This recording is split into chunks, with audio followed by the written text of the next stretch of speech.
अस्सलाम वालेकुम स्टूडेंट्स, कैसे हैं आप सब। अगर आपने अभी तक मेरे चैनल को सब्सक्राइब नहीं किया तो मेरे चैनल को सब्सक्राइब कर लें और बेल के नोटिफिकेशन को प्रेस कर लें ताकि जो मेरी आने वाली लेटेस्ट वीडियोस हैं वो आप तक पहुंच जाए। तो आज का जो हमारा टॉपिक है वो मैं जो हमारी क्लास मतलब फर्स्ट ईयर का मैथ्स है, जो एफएससी या आईसीएस की मैथ्स की बुक है, मैं कोशिश कर रही हूँ कि मैं साथ साथ इसको भी इनकी भी वीडियोस बना के इन चैप्टर्स की तो अपलोड करूँ। तो मैं चैप्टर नंबर 9 स्टार्ट किया है और चैप्टर जो 9 है वो उसका जो नाम है वो है फंडामेंटल्स ऑफ ट्रिग्नोमेट्री। ठीक है। और ये स्टार्ट करने का पीछे रीज़न ये है कि मेरा ये है कि मैं साथ साथ जो है ना उस चैप्टर के साथ साथ इसको भी कवर कर लूँ।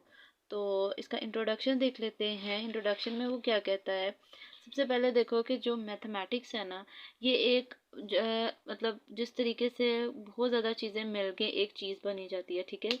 तो सेम बुक्स में भी ऐसे ही होता है कि जब आपकी एक बुक को बनाया जाता है, मैथमेटिक्स का नाम दिया जाता है, तो उसमें काफ़ी ज़्यादा हिस्सों को मिला के मतलब उनकी काफ़ी ज़्यादा मैथ्स की कोई ना कोई मतलब आगे से ब्रांचेस होती हैं। ठीक है। और उनकी उनमें से एक ब्रांच क्या है, ट्रिग्नोमेट्री है। ठीक है। अच्छा, मैंने ना आपको ब्रांचेस को एक्सप्लेन करने के लिए मैंने सेट्स लिख दिए, मैंने नंबर सिस्टम इन्हीं से ही लिख दिया है। लेकिन जो ब्रांचेस हैं, नेक्स्ट कैलकुलस होती है, रियल एनालिसिस होती है, वेक्टर एनालिसिस होती है, ये सारी मैथ्स की फर्दर जो होती हैं ब्रांचेस होती हैं। ठीक है। तो मैंने आपके जो बुक है उसका ही मतलब जो फर्स्ट चैप्टर था या सेकंड था उनका ही नाम मैंने लिख लिया है। लेकिन ब्रांचेस बाकी और कौन कौन सी हैं, कैलकुलस हो गया, रियल हो गया, अलजबरा हो गया, ये सारी आगे से ब्रांचेस होती हैं। ठीक है। मैथ्स मैथ्स का नाम में मतलब एक नाम दिया गया है मैथमेटिक्स का, उसके अंदर ये सारी चीज़ों को आप लोगों ने स्टडी करना होता है। तो सबसे पहले ट्रिग्नोमेट्री अब हम लोग पढ़ लेते हैं। ट्रिग्नोमेट्री में वो क्या कहता है कि इस लफ्ज़ को पहले समझो कि trigonometry has been derived from the Greek words. कहता है ये बनाया गया ग्रीक वर्ड्स से। ठीक है। अब सबसे पहले उसने क्या किया, उसने इसको तीन हिस्सों में तोड़ा है। पहला क्या है, ट्राई। ट्राई का मतलब क्या है कि तीन। ठीक है। थ्री लिखा हुआ है। गोनी का मतलब है एंगल्स एंड मेट्रॉन का मतलब है मेजरमेंट। ठीक है। दोबारा सुन लें, ट्राई, गोनी और मैट्रॉन, मतलब तीन हिस्सों में ट्रिग्नोमेट्री को उसने एक्सप्लेन किया है। पहले हिस्से में क्या कहता है कि ट्राई का मतलब थ्री है, गोनी का मतलब कि एंगल्स हैं और मैट्रॉन का मतलब क्या है कि मेजरमेंट है। ठीक है। अब अगर वो इसको एक मतलब इजीएस्ट फॉर्म में लिखे, वो कहता है literally it means measurement of triangles. ठीक है। वो कहता है इसका मतलब ये है कि हम ट्रायंगल्स की मेजरमेंट को क्या कहते हैं, ट्रिग्नोमेट्री कहते हैं। अब ट्रायंगल क्या है, ट्रायंगल वो होती है जिसके तीन साइड होते हैं। ठीक है। तो ट्रायंगल ये है जो मैंने यहाँ पे बनाई है। कहते हैं इसकी मेजरमेंट को, इसके एंगल्स 1 2 3, तीन मेजरमेंट्स हैं मतलब उसके जो तीन एंगल्स हैं, कहते हैं इनकी मेजरमेंट को क्या कहा जाएगा, ट्रिग्नोमेट्री कहा जाएगा। अब ये जो मैंने कैलकुलस को आगे से ट्रिग्नोमेट्री में कन्वर्ट एरो लगाया है, ये सिर्फ आगे आपकी बुक पे ये बात लिखी हुई है, फॉर स्टडी ऑफ कैलकुलस। ठीक है। अगर आप लोगों ने कैलकुलस को पढ़ना है, इट इज़ एसेंशियल, ये आपके लिए ज़रूरी है to have a sound knowledge of trigonometry. ठीक है। वो कहता है अगर आपको ट्रिग्नोमेट्री का नॉलेज पता होगा ना, इसके बारे में पता होगा, तो आप कैलकुलस आसानी से समझ लोगे। बस ये बात लिखी हुई है, तो मैंने इसको इसलिए लिखा कि मुझे वो बात भूल ना जाए, ये मैंने पढ़नी है। नेक्स्ट वो कहता है इट इज़ एक्सटेंसिवली यूज्ड। कहता है ये किधर किधर इस्तेमाल होती है, ये मैं बुक से पढ़ रही हूँ। बिजनेस में, इंजीनियरिंग में, सर्विंग में, नेविगेशन में, एस्ट्रोनॉमी में, फिजिकल में एंड सोशल साइंसेस में, मतलब इन सारी जगहों पे ना ये ट्रिग्नोमेट्री यूज़ होती है। क्योंकि हम लोगों ने कितनी चीज़ें ऐसी होती हैं जिसको फाइंड आउट करने में प्रॉब्लम होता है, फिर हम ट्रिग्नोमेट्री की हेल्प से जो है ना क्वेश्चंस को, या इंजीनियरिंग में हम जो फार्मूलाज लगा लगू के तो चीज़ों को फाइंड आउट करते हैं। ठीक है।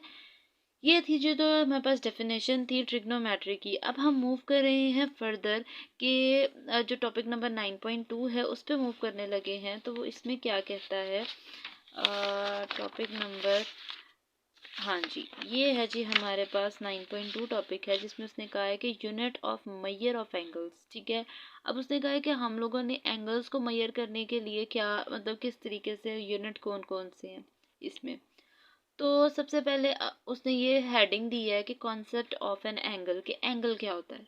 तो सबसे पहले देख लो, कहता है to rays with a common starting point form an angle. कहता है एंगल की डेफिनेशन क्या है कि अगर दो रेज निकल रही हैं किसी एक पॉइंट से। ठीक है। मतलब उनका स्टार्टिंग पॉइंट एक है।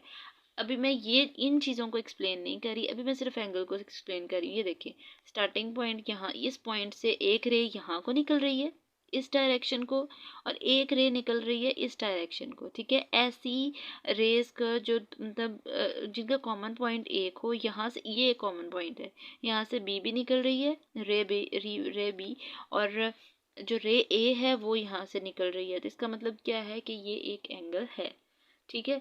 इतनी बात हो गई। अब नेक्स्ट मैं जो है ना बुक से रीड आउट करने लगी हूँ। कहता है one of the rays of angle is called its initial side and the other is terminal side. The angle is identified by showing the direction of rotation from the initial side to the terminal side. अब देखो सबसे पहले वो क्या कहता है एक चीज़ initial side होती है, दूसरा उसका टर्मिनल साइड होती है। अब आप लोगों को कैसे पता लगेगा कि इनिशियल साइड कौन सी है? जहाँ से एंगल स्टार्ट हो रहा है ना, ये देखिए ये इसकी इनिशियल साइड होती है, यहाँ से एंगल स्टार्ट हो रहा है तो ये इसकी इनिशियल साइड है, ठीक है। टर्मिनल कौन सी होती है? इन शॉर्ट मैं सिर्फ समझाना चाह रही हूँ। टर्मिनल कौन सी है? जहाँ पे ये एरो लाई करे, ये एरो देखें यहाँ लाई कर रहा है, इसका मतलब ये इसकी टर्मिनल साइड है। इसकी टर्मिनल साइड क्या है? क्योंकि इसके एरो कहाँ लाई कर रहा है, इस हिस्से में, तो ये इसकी टर्मिनल साइड है। अब उसने ना दो बातें और, इनिशियल और टर्मिनल साइड का तो पता चल गया। अब उसने एंगल को हम अल्फा इधर इसने बता दिया, यहाँ पे बीटा। आप अल्फा बीटा गैमा थीटा से हर एक से डिनोट कर सकते हो। ये सारे एंगल्स के नाम रखे हुए हैं उन्होंने। नेक्स्ट बात ये है कि एंटी क्लॉकवाइज रोटेशन क्या होती है और क्लॉकवाइज रोटेशन क्या होती है, ठीक है। देखिए अगर रोटेशन स्टार्ट हो रही है ना, मतलब यहाँ से, मतलब ऑपोजिट जा रही है, यहाँ से स्टार्ट हो रही है इससे, तो ये हमारे पास क्या है? एंटी क्लॉकवाइज है। और अगर इस तरीके से स्टार्ट हो रही है, मतलब उल्टा आ रही है, अगर सीधा जा रही है तो एंटी क्लॉकवाइज, और एंटी क्लॉकवाइज को क्या कहा जाता है कि ये पॉजिटिव होगी। और अगर उल्टी जा रही है तो क्या मतलब है कि वो क्लॉकवाइज होती है और वो नेगेटिव होती है, ठीक है। ये भी चीज़ें आपको समझ आ गई। तो नेक्स्ट जो है पॉजिटिव कौन सी होती है, मैं दोबारा बताने लगी हूँ। पॉजिटिव कौन सी होती हैं? जो मतलब रोटेशन, ऐसी रोटेशन को जो एंटी क्लॉकवाइज है वो पॉजिटिव है, और ऐसी रोटेशन जो क्लॉकवाइज है वो क्या है? नेगेटिव में होती है। नेक्स्ट बात वो क्या कर रहा है? वो कहता है कि इनको डिनोट किससे किया जाता है, ठीक है।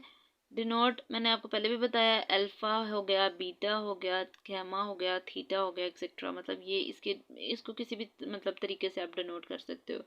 फर्दर हायर क्लासेस में जाओगे तो उसमें फाई भी आ जाता है, साई भी आ जाता है, ईटीसी, मतलब ये सारे एंगल्स आ जाते हैं। नेक्स्ट लेकिन आपके लेवल पे ज़्यादा कौन कौन से आएंगे? अल्फ़ा बीटा गैमा थीटा, यही चार आएंगे, ठीक है। इससे आगे नहीं वो मूव करेगा, वो हायर क्लासेस में जाके होता है।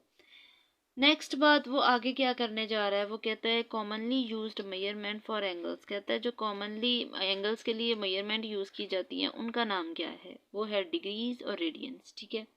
ये एंगल्स के लिए ये दो नाम ऐसे यूज़ किए जाते हैं। अब जो नेक्स्ट वीडियो होगी वो मैं फर्दर ये जो डिग्रीज हैं और रेडियंस हैं इनको अच्छे तरीके से एक्सप्लेन करूँगी। ये थी जी मेरी आज की वीडियो। होपफुली आपको मेरी वीडियो अच्छी लगेगी। अगर आपको मेरी वीडियो अच्छी लगे तो वीडियो को लाइक कर दें और सब्सक्राइब करना मत भूलिएगा। तो तब तक के लिए अल्लाह हाफिज़।